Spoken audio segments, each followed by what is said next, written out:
So I had to walk out of my own apartment that we had been sharing.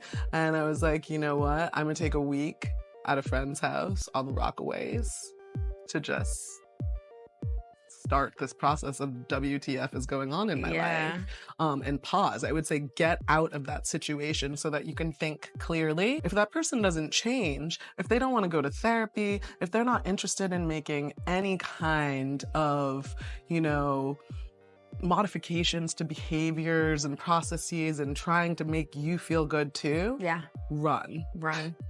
Yeah. So it was like a 7-month unraveling. And after 7 months, I was like, I'm done. Like, tell your family I'm not coming for the holidays. And like, and I'm going to take the apartment. So you should leave. Yeah. You should leave. Because it's so expensive to move too in the city. Well, I think that's also what keeps people stuck, right? Yes, is like financials. Yeah. So I guess one of the lessons here is that when you decide to cohabitate, you are giving up a level of security. For sure. That's why you don't have your home. That is so true. At this point, I've told myself, if I was, when I am in relationship next with somebody who is, achieving at a similar level, and I feel like this balance or this blend, I'm keeping my place. Yeah. Even if I rent it. Yeah. Like, this is my space. And it's not a just in case, it's just a smart move.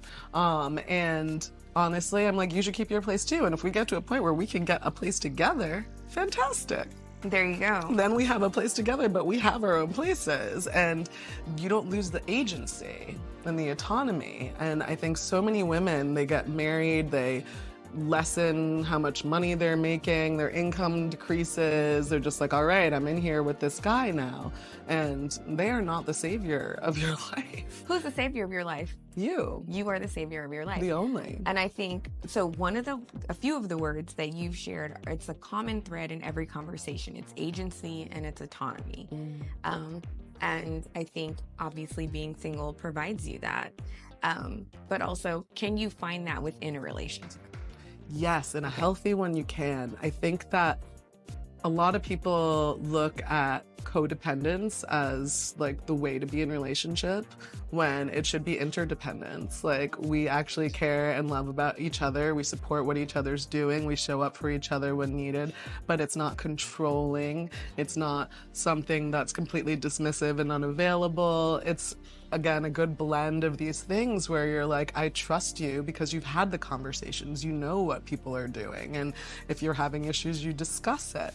I think for me, at least, getting into a relationship at a young age, I was in a haze of so much alcohol and partying and music. I was in bands. I was doing a lot of nightlife. I was just all over the place in New York in a beautiful way, creating community in a fantastic time. But I wasn't really focused on what are my next steps and how do I get there? I was thinking, how do we get there? And what are we doing without a co-pilot who had the same mindset? I think that's another lesson. It's like, you can't change people. And once they show you who they are, listen. Believe them. Believe them. Don't let all these red flags fly all over the place.